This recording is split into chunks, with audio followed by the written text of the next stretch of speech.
There we go. Thanks, Miriam. Sarah, I just wanted to offer just a small teaching around territorial acknowledgements, given everyone has been introducing themselves in the chat, and apparently that's a new thing here. So Miriam, thank you for that wonderful territorial acknowledgement and that reflection on your own social location within the ethnogeographic location that you listed. I think that sometimes people misunderstand territorial or land acknowledgements as a statement of ownership. And so I always like to offer a bit of teaching around that. And, just to speak to, instead of talking about land and place, talk about people and spaces. So they are not statements of ownership, they are statements of relationship. Some common Indigenous teachings about the land is that it is not inanimate, it is not an object, it is living, breathing, it is a relation that we communicate with and that communicates with us. Oftentimes we're taught that we are literally born from the land and that our lives are in the land. And some of what we're going to share today is going to reflect those ideologic approaches. So with that, and reflecting on those teachings, even understanding that the land, it grows up and around us and embraces us as a family member. So we really do view the land as really having personality and personhood. And so with that, all of a sudden, the territorial acknowledgement is so much less about place and land and so much more about people and spaces. And this is such a beautiful space that we're all in today. Of course, it's virtual.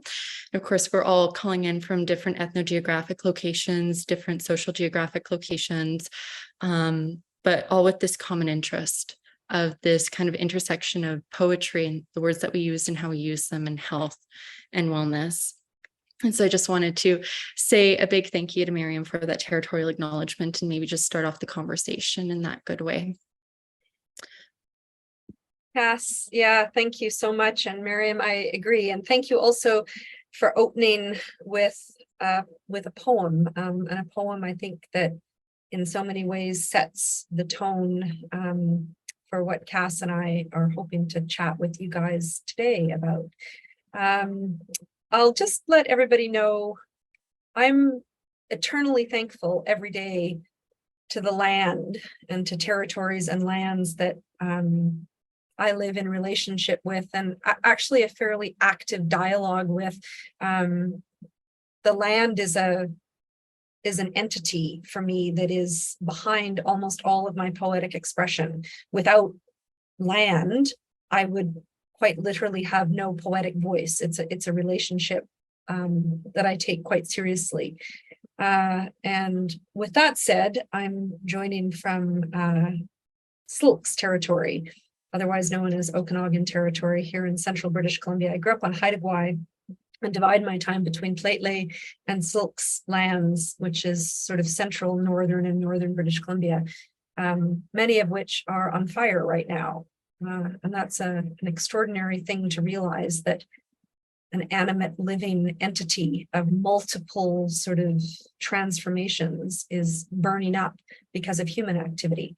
Something that we may want to keep in mind throughout this conversation, particularly when it comes to health and well-being. But with that said, Cass and I met ahead of this cross-pollination event today and came up with an extraordinarily exciting agenda, which Cass will set us out on by reading a poem, Get Your Skin in the Game, Commodification of Indigenous Bodies. Cass and I are then going to have a kind of brief conversation about poetry, language, medicine, and healthcare writ large. I'm going to read a very short poem from the opening pages of my most recent book of poetry entitled Lot, which is actually about colonial violence and white supremacy vis-a-vis Haida Gwaii. Cass and I will have a little bit more of a chat, depending on time, around poetry and colonialism and health. And I'm going to read a slightly longer section of the book Lot, and Cass is going to close us out with a poem, Coming with Medicine, which is an incredible chapter in a book on Indigenous health. And then we really hope to have at least 10 minutes for questions, because not only do we hope to be in good relation with the socio-cultural, territorial, and physical geographic locations in which we are all grounded, quite literally, but we also hope to answer any questions that you might have. And really, I think those can be as ranging as possible.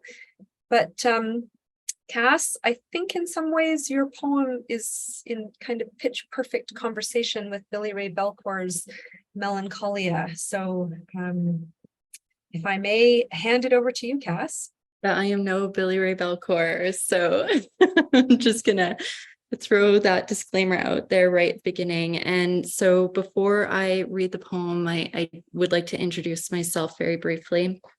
So my name is Cassandra Felske-Durksen. Felske is my mother's name, Durksen is my father's name. I am Otipemisiwak. I am calling from Amaskwachiwaskagan, which has been a common territory to many peoples for thousands of years and continues to be second or first most diverse in ethnogeographic location in settler Canada. My maternal grandmother is Veronica Flutt. My Kukum came from Moose Jaw Cree Nation reservation on the number 1 on the Bay in the late 1800s. My Kukum raised my Kukum. My Kukum had a big hand in raising me. I call the northern prairies of Turtle Island my homelands, my stomping grounds.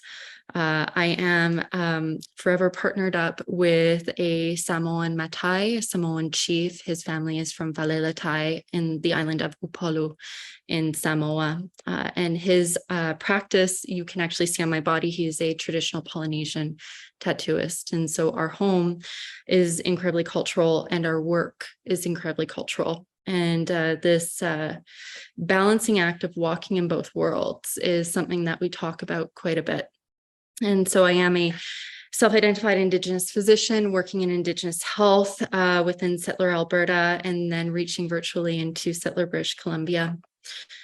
So this poem I wrote a few years ago, very early days of the pandemic. And I think, I don't want to explain it too much. I think it explains itself, but it really took quite a bit for me to reflect on my social location professionally, understanding and appreciating my personal identity and lived and living experience.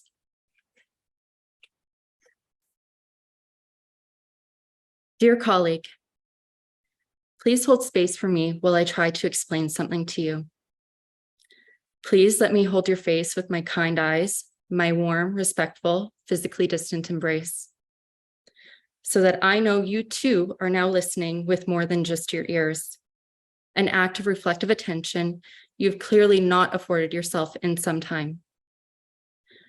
Let me hold your face with my deceivingly kind, warm, embracing eyes while I explain to you the explicit nature and underpinning of your logic.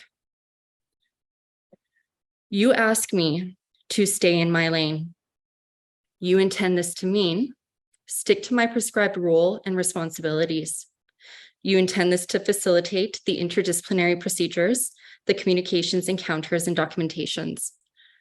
You mean this as if it were a good thing, as if it were well informed by years of clinical rhetoric and experience, knowledge and skills, policies, and best practices. You intend this in the best possible way. You refer to your years of experience and dedication, how much skin you have in the game, your interest in helping, protecting the safety of the Aboriginals. Your unconscious bias is showing. You speak of your time at the Indian Hospital fondly, how you came here following its closing in '96. You infer that the good work you do now is credited to your time as an officer. Sorry, I mean a social services worker in the federal prison. Sorry, I mean the federal hospital. My conscious bias is showing. You think your suggestions are apolitical, pragmatic, and well-informed. Your lack of self-reflection and cultural humility has abolished our opportunity for ethical space. Your epistemic and ontologic racism is so pervasive, it permeates from your very pores. I can smell it on your skin. I don't even have to open my eyes to know who you are. Your superficial white savior complex reeks of holy sweat. And so instead of saying it within a non-existent ethical space, I write this in my colored words on your white pages from the voice of my spirit in your English language. You say, stay in your lane. I say, you mean stay out of the way. You mean stay in the lane that you've made for me. You mean stay in the lane that is paved on stolen lands. You mean stay in the lane that is plowed, packed, and paved over the bodies of my stolen sisters and children. You think you have skin in the game.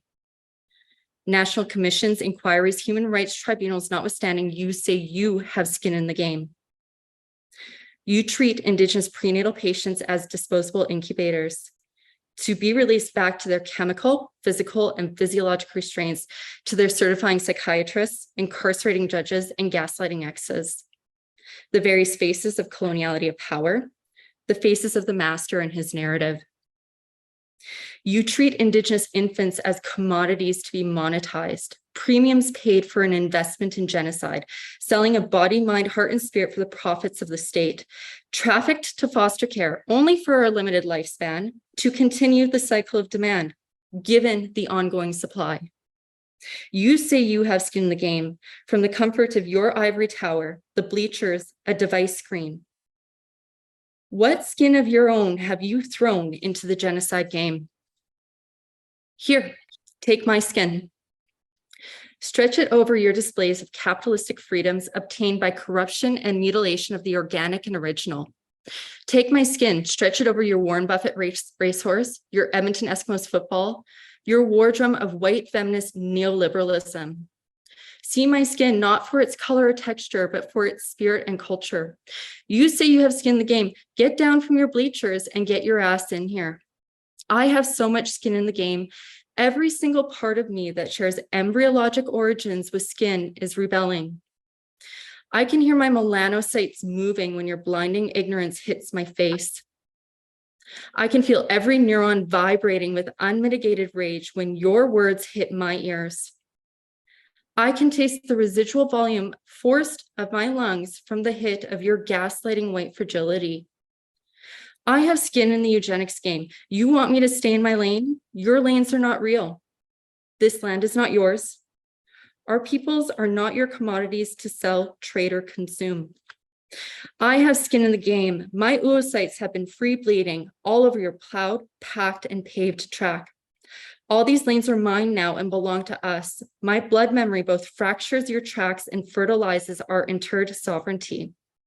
Our stolen lands, women and children are alive, well, and prolific, despite you saying you have skin in the game you can't name, genocide. What you have is finite, destructive, and meaningless, and actually belongs to us to recover. Look me in the face while I hold you with my deceptively kind eyes and warm, respectful, physically distant embrace. Your game is a genocide project for which you are and unwittingly continue to both be master and mouthpiece of naturalization, of the evolution, of body economics, or genocide when you say to me, in this place, the phrase is stay in your lane and I've got skin in the game. Welcome to our playing field, trackless, laneless, non-linear, no boundaries, where we are more than just our bodies, but mind, heart, and spirit as well. This is how we endure, drive, and ride a revolution, our revolution of love, radical compassion, hence my warm, kind eyes when I say, you are not welcome. Get in your fucking lane and pray to your deity and doctrine of discovery that I don't come for you in the way that you've come for me. Because where you offer blight, I thrive.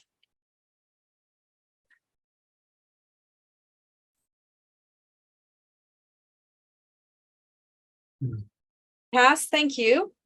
Thanks for the guts that I know that it has just taken to recite that in a recorded session that will live in the world of the internet. And thanks also for the guts and the heart that it takes to read a poem of that magnitude, Cass. Are you okay? I get red in the face when I get angry, so I'm just like a little angry. Sorry, that's what we call it, the angry poem over here at my house. Thank you all for listening and for staying.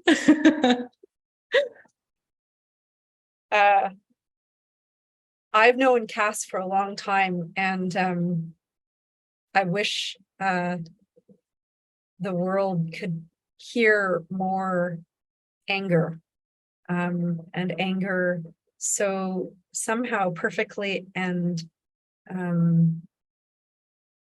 sharply and fiercely rendered, Cass. It's one of the reasons that I've loved working with you for as long as I've had the privilege of working with you. And it's a total honor to be here amongst poets and people interested in poetry and humanities and arts and medicine, and hear you deliver that work, Cass. So anyway, thanks. And I'm partly rambling to give you an opportunity to take a breath, so that we can move into the next part of what we thought we might offer, which is just a quick meditation reflection on the words medicine and poetry. I don't know, Cass, we didn't actually figure out who was going to start first, but I feel like you've just offered through poetry a meditation on medicine. I don't know. Yeah, I think so. And we were talking about this a little bit earlier. This intersection of epistemic racism in medicine and kind of this concept of linguistic injury or applied linguistics. So a lot of what I've been presenting on recently to med students and residents and to colleagues and other healthcare professionals, I use this phrase over and over again. The words that we use and how we use them is so critical. Some of the history behind white supremacy, which I know we're going to discuss in a little bit and meditate on Sarah's poem that reflects on this. The origins of white supremacy actually have quote unquote scientific origins, racial science. This idea, the doctrine of discovery, this idea that those who are closest to God are the most civilized and the most superior. And of course, those who decided they were closest to God were white Europeans, who then went out and took on the responsibility and the burden, as they called it, to bring those less close to God closer to them, to eliminate savagery from the human species. And so this concept of race actually came from quote unquote scientific origins, and medicine, the scientific body of knowledge that continues to inform medicine, we refer to it as evidence, and evidence-based medicine still very much deeply reflects this idea of genetic racial categorization of race, and in fact continues to name race as a risk factor in individuals' health. We know that there is very little, if no, scientific basis for race. These kits that you can, spit into a tube and send them off and get your ancestry or learn your ethnic origins actually have very little science behind them and lean deeply on kind of cultural and ethnic groupings of today. And so race itself has no scientific origin. Racial science has now been deemed a pseudoscience, if anything. And yet racial science and eugenics, which is, if racial science is the theory, eugenics is the practice for sterilization of Indigenous and women of color. It's still very present today in our medical body of knowledge and in our practices.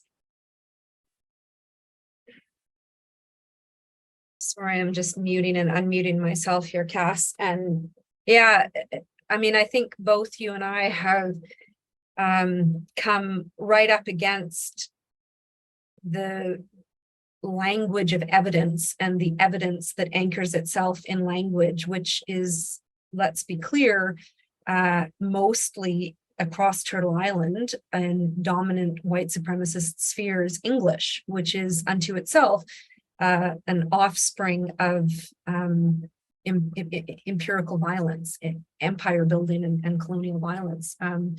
I was struck in our conversations and other conversations that we've had by a poet, M. Nourbiz Philip, who argues that poetics, in fact, come the closest to modalities of expression that can explode languages of evidence and these kind of linear, almost metricized, self-important concepts of evidence, and hence all of the flawed and, as you've alluded to, literally genocidal aspects of language itself.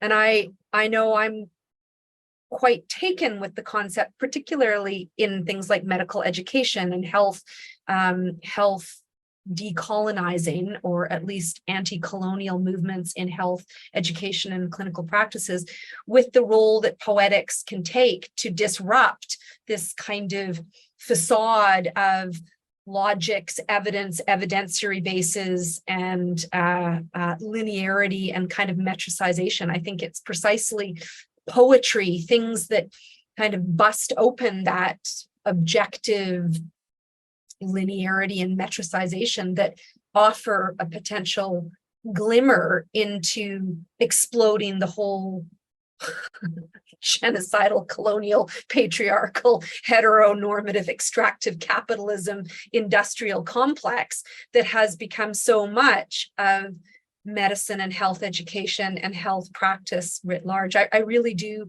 think that poetics, precisely the kinds of language expressions that you just deployed, hold an infinite opportunity to push back in new ways against the logic that language appears to have, when really it's a subjective, imperial, violent project. It's not objective, it's not given. And I think if we push against that through poetics, we maybe have something possible.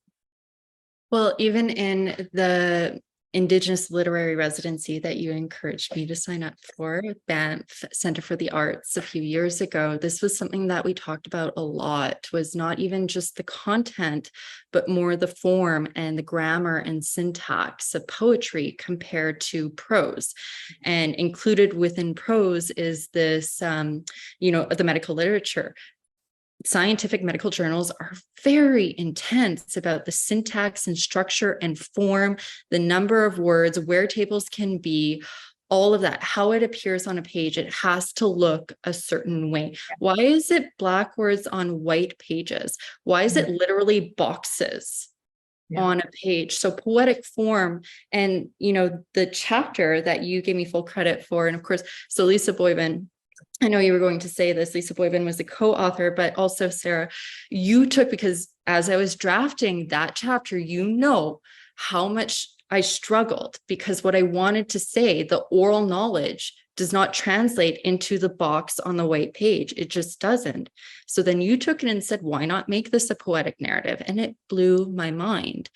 And then to talk about the syntax and grammar of how poetics really pushes up against that rigid structure, that rigid imperial structure. There's an article recently published in the Journal of Sociology by Ashley Gillen, 2020. I love it. I cite it all the time. It's genius. It tickles the nerdiest part of my brain, because she uses grammar to really demonstrate how our words have been used to box in Indigenous women. It's called Fat Indigenous Woman, Body Sovereignty, representation. So breaking down the words, we're going to represent. We are going to talk about Indigenous women being unreliable, and how we talk about that in our medical handover. So on the units and in the hallways, and how we actually document it in that way in the clinical documentation forever attached to patient charting. And so I think, Sarah, you're completely correct that poetics and wanting to really break free from those rigid structures and ideologic approaches is so helpful and so critical. Cass, do you mind if I read a poem in part that talks about the very ways that we word places, and they are then forever constructed as diminutive whitened landscapes, and then we can chat a bit more. And I think in the name of time, we might just end with a poem of yours so that we can open a conversation. We can see if I can fit in another poem, but I'll read a couple of short pieces from the opening of Lot, and then chat a bit more about how poetics can take down the medical man. And then we can juggle another poetry reading. Does that sound okay, Cass? Perfect. Awesome. So these are quite short poems. They're all written in couplets, which is a constraint that I followed with a degree of white lady neuroses that knew almost no bounds, because when the Dutch and the Irish get together, we love to make things incredibly linear. But in some ways, I attempted to kind of push against those constraints using the very constraints that in some way govern colonial logics and govern the language of coloniality, which in the case of the book Lot is entirely about discourse that has formed a white imaginary of supremacy over Haida Gwaii, which has been, I think, substantially eroded, but when I grew up there, was in full defense mechanism. So this is a set of contemplations about me growing up and arriving on Haida Gwaii. In the beginning, this land was nothing but seawater. So they say, in the beginning, it was both light and dark. So they say, we are on water, we are on land, we land. My sister, my mother, I step off the Queen of the North there, but also here, July 1980, another ship. Always we are arriving by ship. Beginning word, sea, water, word, say nothing but word, word, land, word, ground, word, rain, word, light, word, dark, word, world, we say world in a word. Contagion monsters are always invisible or sporting beautiful word masks. But there are many names for land is only one. There are many names for water is only one. There are many names for light is only one. There are many names for raven is only one. For ocean is only one. For bear is only one. For moss is only one. For berry is only one. For salal is only one. For deer is only one. For salmon is only one. For river is only one. There are many names for stone is only one. There are many names for island is only one. There are many names for queen is only one. There are many names for song is only one. There are many names for home is only one.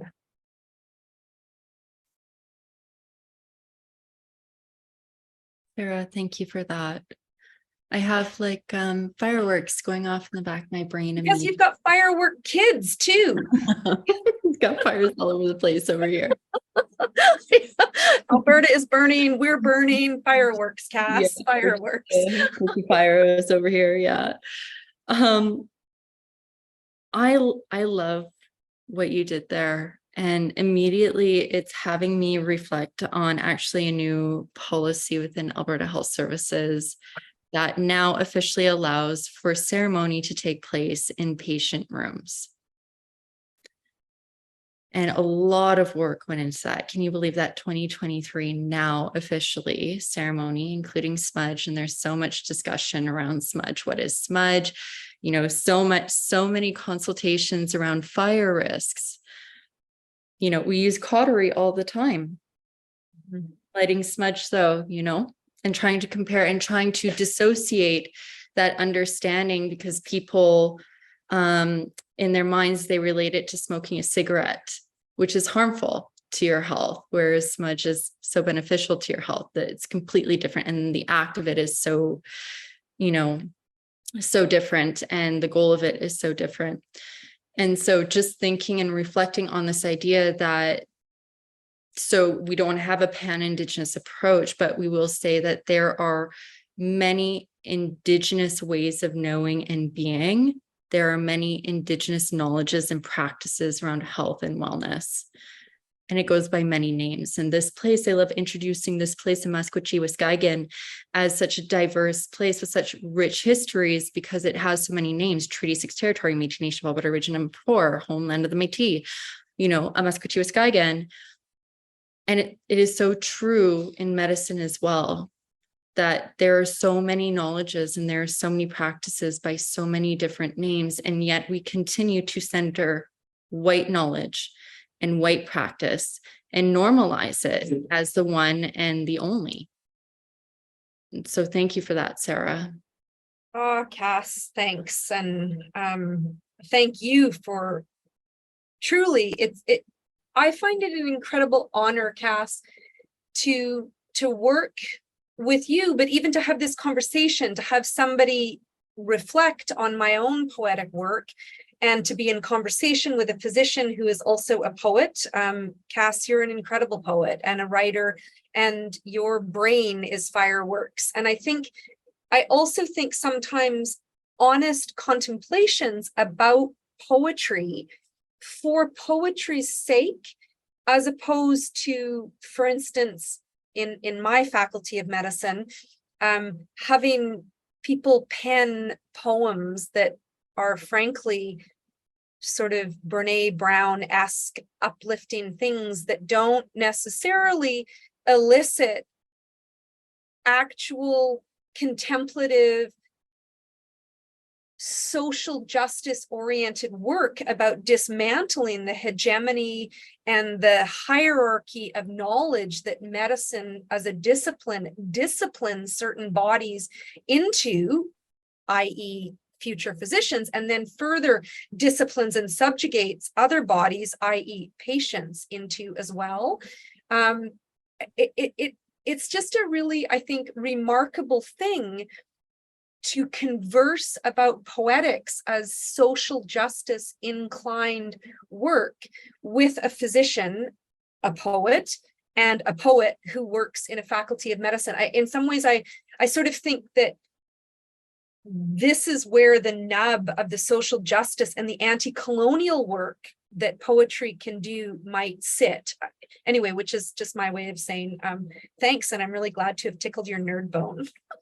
Yeah, no, like I love it. And so, and that anti-coloniality and that social justice piece is so critical, right? Because we talk about people confuse indigenizing versus decolonizing all the time. Yeah. My thing is that, I need Sarah. I need Sarah by my side. I actually need Sarah ahead of me a lot of the time, because Sarah knows how to douse the fire with water. I find that oftentimes before kind of starting to dabble into the creative writing and poetic processes, and I was using the white colonial scientific language to fight white colonial scientific language. And it was like ineffective. It wasn't, because then we got caught up on semantics and I'm being told that I don't understand definitions. And so using poetics, so instead of fighting fire with fire, why not just bring a bucket of water? And so that part is so critical and so helpful, Sarah, dismantling white supremacy as it presents. And within medicine, the discipline of medicine, it really is epistemic racism. It's positioning white scientific knowledge and theory as superior to all others and invalidating or frankly eliminating all other knowledges from the curriculum. Yeah. And so bringing that back in and doing it in a way that frankly confuses, but also really starts to address both in content and form the issue at hand, and modeling that as we go along. And so, Sarah, as you know, and again, we had this conversation recently, the first year residents of the Indigenous Family Practice Site currently are doing a scholarly project on Indigenous literatures and the impact of reading Indigenous literatures, non-medical literatures, regularly on their health and wellness, and hoping to extrapolate their findings to think about patients, families, and communities as well, and showing that words can be good medicine. We have this teaching, right, that the words that we say and how we say them can be good medicine or bad medicine. And so making that space and decolonizing medical knowledge and practice to make space for that Indigenous ceremony, and that Indigenous voice is so important. So thank you for that. I love that project. Well, you and I both know Cass and I are involved in this project, but a bibliotherapy project of reading Indigenous authors by Indigenous family practice residents, and just stepping entirely outside of sort of, you know, double-blinded peer-reviewed journal public, like, just let's do this. Let's read Billy Ray Belcourt. Let's read, you know, Joy Harjo. Let's read fiction, and let's actually weave that into the way we also think about care for these incredible, stressed out, overworked, overburdened, pooped on residents who are also experiencing epistemic, systemic, anti-Indigenous racism in the system. And let's turn to literature in order to ground them, but also to expand their practice potential. Actually, why aren't they here? They should be running this. Miriam, hopefully you could reach out to them. They would be amazing, and they would do this perfectly. I'm also aware of time, Cass, and I want you to have a solid 5 minutes to read that final poem, because I think it also does say we are all medicine. We all come with medicine. And I think that people will have questions about that, and then we'll still have time for conversation. Sounds great. Yep, that is, yep, title, Coming with Medicine. Here's the good news. Every Indigenous birth is an act of radical resistance against the genocide. Here's the good news. We all come with the medicine. Here's the good news. We have prayers of a mother. She is reaching up into the sky and bringing the prayers into the baby. We have the prayers that Creator sends us with. They are in utero with the baby. Here's the good news. We all come with medicine. Here's the good news. Teachings of the medicine wheel, body, mind, heart, and spirit, offers to us balance, a fine balance, Indigenous reproductive and sexual health. Consider this. Otepe Mesawak medicine wheel teachings from Elder Marge Friedel. Elder Marge Friedel has passed on. Elder Marge taught that the 4 quadrants of the wheel represent the interconnectivity. East represents the development of our body. South represents our mind. West, the woman's direction, represents our heart. North represents spirit. In order for us to feel whole and balanced, each of our 4 quadrants requires care, love, flesh and bone. Here's the terrifying news. Indigenous women's bodies have been demonized, objectified, pathologized, weaponizing against ourselves, self-imprisonment by flesh and bone. If I were a white man, these are the things that I would be doing to control Indigenous women. I would be writing laws and Bibles. I would be making it so that they can't move, can't travel. I would be making it so that they can't speak, can't write. I would be making it so that they can't gather, can't vote, can't get an abortion, can't have a baby unless I say so, can't take care of that baby once they do have it. If I were a white man, these are the things that I would do to control that which is more powerful than me and that which I can't understand. One song, land. Here's the good news. Our response, radical resistance and generative refusal, returning to the land, remembering what we were taught, even if only through blood memory, identifying as we choose, living as we have always done or choose to, without corruption. See, my people say that we are all one song. We are born from the same spiritual energy, the heartbeat, the drum of her. Body, east. We are more than ourselves as flesh and bones and neurotransmitters. We are ourselves in this place, how we connect to the land and the heartbeat. Anatomy and physiology, not disease defined. We are overlapping anatomy and physiology, our reproductive, endocrine, and central nervous systems. Sexual and reproductive health are more than our bodies. They include our mind, heart, and spirit. We are holistic understandings. We are balances management, strengths-based, protective focused, community-centered, culturally perpetuating, relational. We are a positive and respectful approach to sexuality and sexual relationships. We are pleasurable and safe sexual experiences, free of coercion, discrimination, and violence. We are cisgender, transgender, and gender non-binary. We are two-spirit. Flip the lens on white Euro-Canadian disease-defined diagnostic approaches.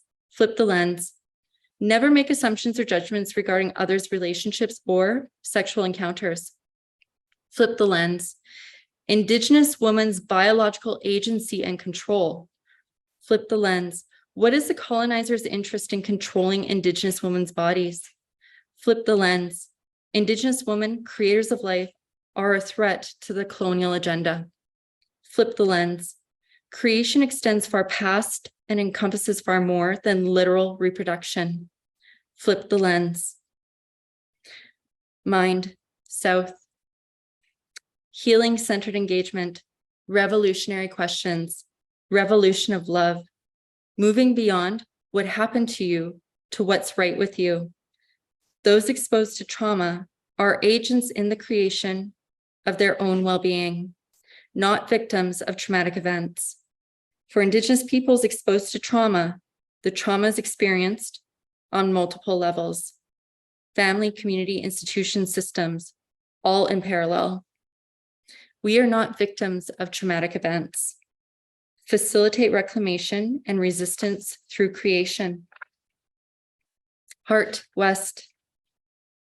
Remember who you are, something my dad used to say to me when I felt overwhelmed. He wanted me to know that I am from generations of matriarchs. We are from generations of strawberry teachings. Strawberries are little hearts. We are always loved by our ancestors. We are cradled by the love of the land. This is revealed to us through the little hearts. We are matriarchs. We have been left with almost nothing. We are revitalizing our knowledge systems as we piece together what is left. Spirit, North. Sometimes it hurts to be water. As we form in water. As we are born, water precedes us. Water gives life, carries life away. The earth is said to be female, and water, her lifeblood.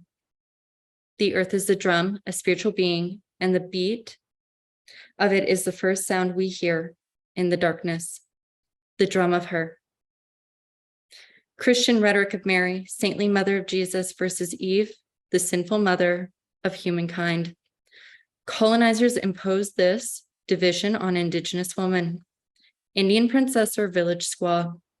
The Canadian government took active steps to subvert Indigenous women's biological agency and control.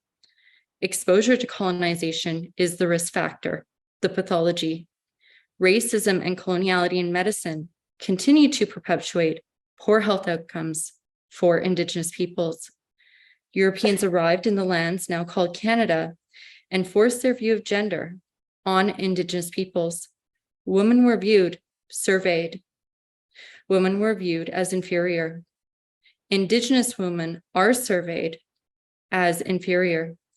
Indigenous peoples have the right to self-identification, self-determination, and self-governance. We have the right to celebrate healthy and positive sexuality and sex in body, mind, heart, and spirit. We have the right to decide if and when to reproduce. We have the right of access to safe pregnancy services, giving us the best chance of a healthy infant and family. Decolonization of healthcare requires having a reflective practice, fostering cultural humility, holding an ethical space, make space for Indigenous women, our right to self-identify, our right to reclaim body sovereignty, our right to self-determine our health and healthcare delivery, holding an ethical space. Returning, closing the circle. Here's the good news. Every Indigenous birth is an act of radical resistance against the genocide. Here's the good news. We all come with medicine. Indigenous delivery, the growth of every Indigenous family, is an act of resistance against the ongoing genocide. Every act of sexual and reproductive choice is an act of resistance to white cis heteropatriarchy. I am a self-identified Otepe Missawoc, cisgender woman and physician in the area of Indigenous women's and gender diverse health. I am not representative of Indigenous physicians or of Indigenous women, the diversity of Indigenous peoples on Turtle Island. The teachings I offer were passed on to me from others. Balance born from love. Strawberries are little hearts. Sometimes it hurts to be water. The heartbeat, the drum of her. Here's the good news. We all come with medicine.